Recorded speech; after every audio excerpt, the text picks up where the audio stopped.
Oh. Why didn't they say wait first? You there, sweetie? I'm home. Oh, Richard. Wait a minute, darling.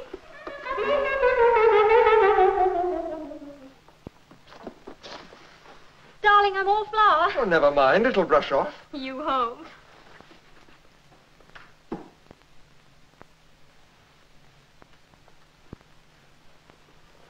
Darling, your hair's all wet. Well, it's been pouring down all day. Don't I know it? Thank goodness for a fire. You know, darling, I tried to put the washing out 3 times today, and each time it started again. And it's been so cold. Oh, you did get damp, didn't you, love?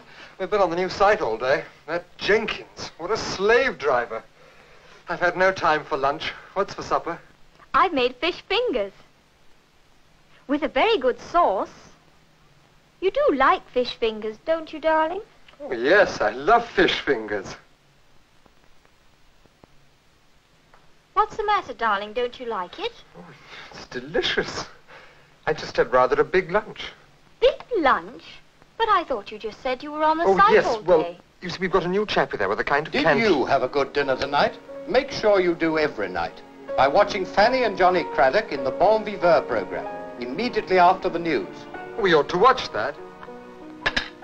I suppose you mean I ought to watch it. Darling, I just meant. I know what you meant. Just because you don't like the things I cook for you, you think you can be as inconsiderate, rude, and ungrateful as you like. Angel face. I just thought you'd like to see how to cook something properly, that's all. Properly? Darling, it's 3 months since we moved in here. We must ask Mum to dinner. I just thought... I don't care what you think. I'm not having your mother here criticizing the way I cook. That's not fair. My mother doesn't criticize. Oh, doesn't she, though? She's just always telling me what a good cook that creature you used to run around with was. That is not criticism. Hilda is a very good cook. All right, then. Go and get her to cooking your fish fingers. Hilda wouldn't have fiddled with fish fingers. And Hilda wouldn't have groused about having my mother to dinner either. Mother to dinner. Mother to dinner. Mother to dinner. Janet!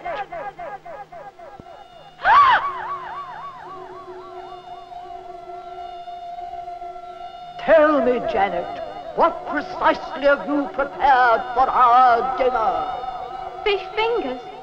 I'm sorry. I'm terribly sorry. Where's our dinner? Where's our dinner? Where's our dinner?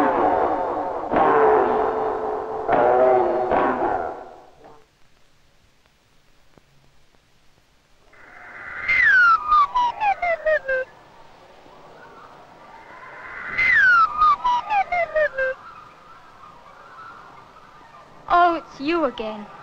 All right, then. Go on. Show me how to make a good dinner every night. My dear Janet, nothing could be simpler. All you need is a little knowledge, the right equipment. Come on, I'll show you now. What on earth is this horror? I don't know. It just arrived. Well, it'll have to go, sweetie. You can't cook without a proper gas cooker. Disgusting. Isn't that better? You know, this is solid iron. It'll make a splendid omelette pan. Omelette pans, you know, should always be made of very thick iron. Now, every new omelette pan should be treated like this. You half fill with grated rock salt, and you leave it over a bead of gas. I always say a bead of gas, but what I really mean is the lowest possible flame for 48 hours. Then your omelettes will never stick. Do we have to wait here for 2 days? Mm-hmm. We do not. There's one of them. There's the other. Now let's get rid of the rock salt, shall we? Go on, vanish. Now all that remains to do, when you've got rid of the salt, is just to burnish the surface with a spotlessly clean cloth, like this. There. Now, with a coal pan, we light a bead of gas and put the omelette pan on dry to get hot while we go and make the mixture. We've already got a bead of gas there, so we'll just leave it. Now, I've always wanted to show you this one. Come on. Eggs, butter, salt and pepper. Now, we'll break 4 eggs into this bowl. 1, thank you.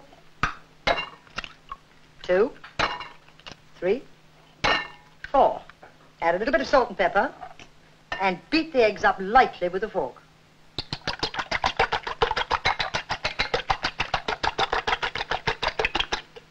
That's enough. You don't want to bash them about until they're bandy.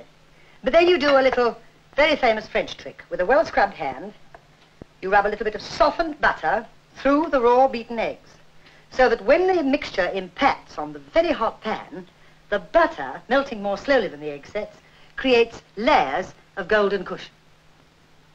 Butter there, eggs to me, right?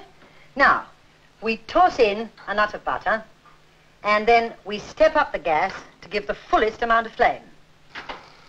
Then we wait while the butter swears a bit on the pan, you can hear it, and turns slightly brown at the edges. I'm going to tip it now.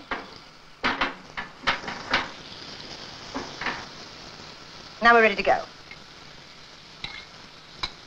Pour in the egg mixture and go to work with the flat of the fork. Never like that. Do you understand? And you hold the pan in this hand, and then with the flat of the fork, you catch up the frills as they form. If you can also keep your left hand moving, it's much better. Look, watch me. Now you go on doing that until the mixture is firm on the base, but still wet on the outside, which is now. Because if it's firm all over, it's no longer an omelette, it's a pudding. Can I have that spatula? Good. Now we'll turn out the gas, flip over one edge, only one, give you that back, take our heated dish in one hand, the omelette pan in the other, and tip both at very sharp angles to each other. And then like that, we turn out our golden cushion. Well now, this is ideal bachelor cookery. But of course, women love it as well because it's so easy and you can make this in advance. It's called parcel cookery. All I've done is to take an ordinary baking tin and line it with foil and then brush the base liberally with oil. And then you put any food you like into it for as many people as you like. But you must make an attractive pattern because we're going to bring it to the table in the tin. Now, I've used sole for this fish dish. Do you have to use sole? No, you can use plaice just as easily, and you do exactly the same thing. Just coil the fillets round your fingers like that and stand them up in the foil.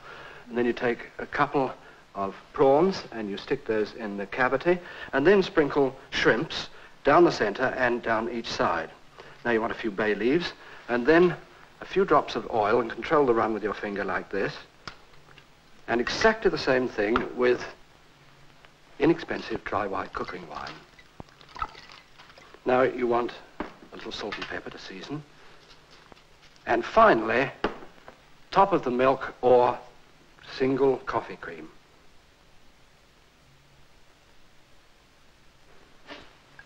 And then you wrap the whole thing up loosely in a parcel like this.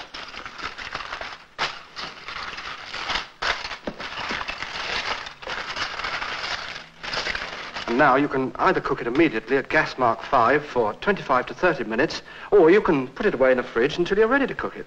Oh. How long would it keep?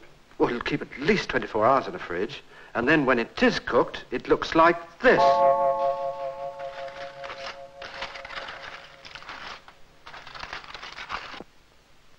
Janet, I've got something else I want to show you. Janet, do you know how to cook chips? Oh, yes. You just prepare the chips and fry them in boiling fat. No? No. It's what everybody thinks. But good chips must be fried twice. That's why I've got 2 pans here to illustrate for you. One with still fat in it, and one with slightly smoking fat. I see.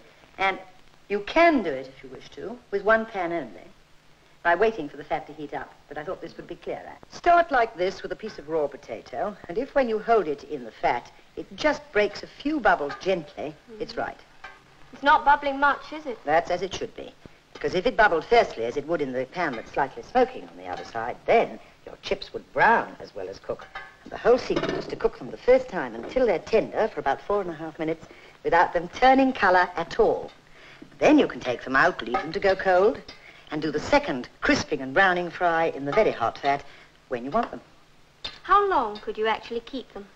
Well, for instance, you can do what I'm going to do now with you in the morning, leave them till the evening, and then finish frying them, do you see, for Richard when he comes home. Oh, that's handy. Now, here we go. 4.5 minutes in there. That's a pretty dress. When did I change? Dream. Oh, dream. Time's up. We'll turn the gas out and lift them out. Now, you see, that's the stage at which you can put them on one side, leave them to go cold, and then you do the stage we're going to do now when it suits you. In point of fact, it suits us supposed to go right on, doesn't it? So, first to see that this smoking hot fat really does seethe violently. Yes, it does. You see that? Right. So, in they go for about a minute to a minute and a half to turn a rich golden brown. Minute and a half up. Now, have we got crisp brown chips? Put that bit of blotting paper on for me. There, that's it there. Keep your hand away. That's right. Now, first we'll see if they look good. You can hear them sounding crisp, can't you? Now we'll pop them. Floury in the middle, crisp on the outside. No time to eat that now. I've got another kitchen to show you. Come on, let's vanish.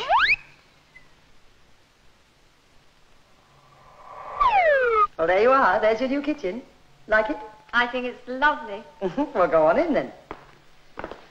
I'm getting a little bit fed up with cooking, though. I think I'll let you do it for a change. Me? What? Oh, a souffle. A souffle? But that's very difficult. Souffles are easier to make than any Yorkshire puddings. Come on, I'll show you. Here's everything you'll need. Where are my egg whites? Tried looking. Well, since you're here, will you pour them into the bowl for me, please? Right. No? Now vanish. Now, in a minute, I want you to switch this on, and then we'll whip up the egg whites, 5 of them in there, until they're absolutely stiff. Then you simply fold in 12.5 ounces of sieve jam. This is strawberry. You can use any jam you like. And you can add a touch of liqueur, but it isn't essential, so we won't do it. Now, come on, switch on.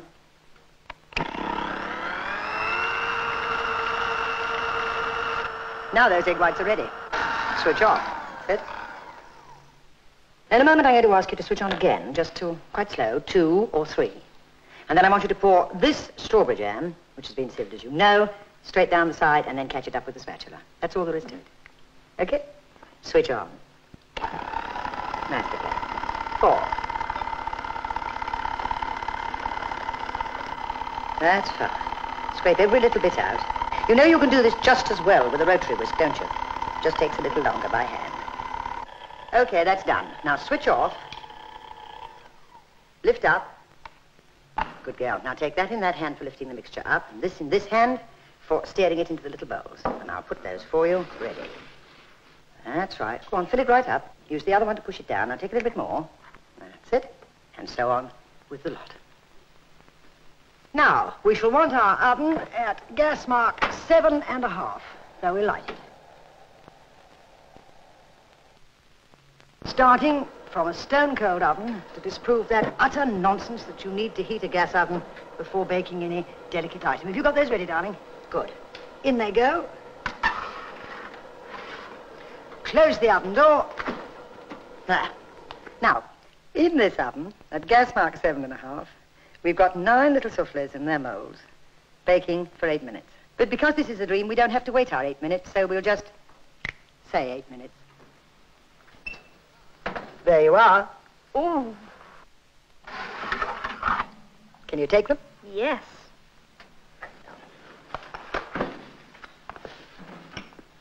Now I'll do what I promised you and show you that however delicate the mixture, you can still turn a souffle out and it will keep its shape perfectly. Now, have I given you the confidence to try those for yourself? Oh, yes. But poor Richard. Why?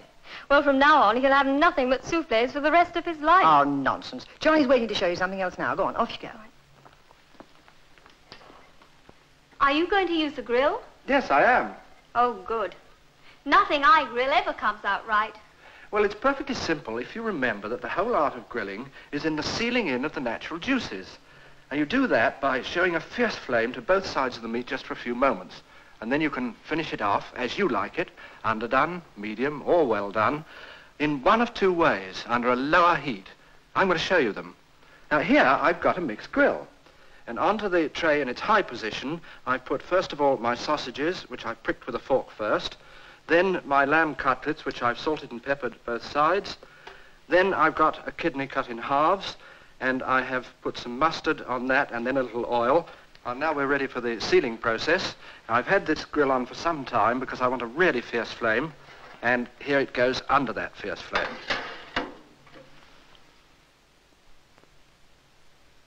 Well, now, I want to show you something useful with this little gadget called a channeling or cannelle knife. And this is for garnish. Take an orange and just run it round like that, round the skin. You see, it makes a lovely little circle like that. And then you go round again like this. And you keep on going round until you've got a rather nice pattern. And then I shall cut it in slices. I shall cut those slices in halves. And then I'll show you in a few minutes how useful it is for garnishing, for instance, round the edge of my mixed grill. Janet! All right, you'd better go. It's Fanny wants you again. I'll show you this later. Now, there you are. Sorry, I was talking to Johnny. Well, I want to show you something about refrigeration.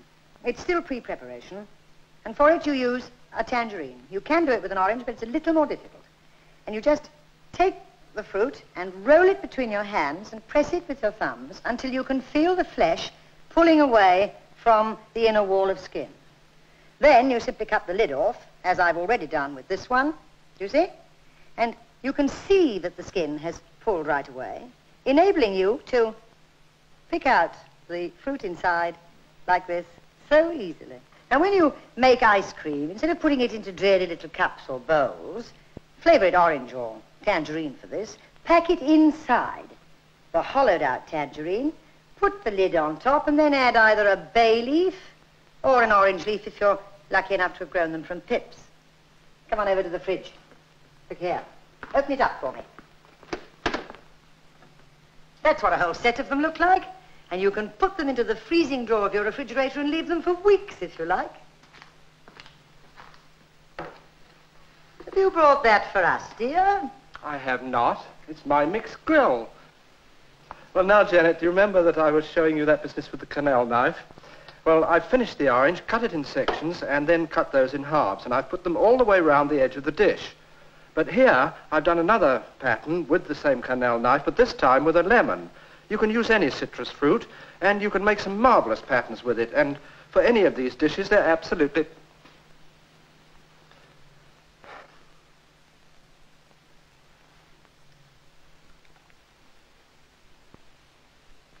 Johnny seems to be enjoying himself, so am I. You know, I never thought I'd enjoy cooking, but you make it fun. Of course, cooking is fun, provided you don't have to do it in a mad scramble. Just remember to pre-prepare as much as possible, plan ahead, and always have modern equipment to ensure success. Then you can experiment with something really exciting. Wonderful.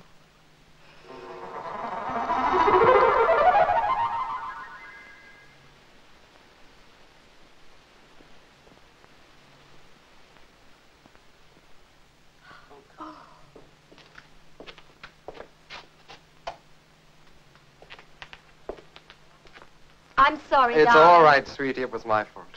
I've turned the telly on. It's time for that Bon Vivant program. Oh, what about the washing up? It's all done. High and dry. I was piggish, darling. No, you weren't. Oh, I've been thinking.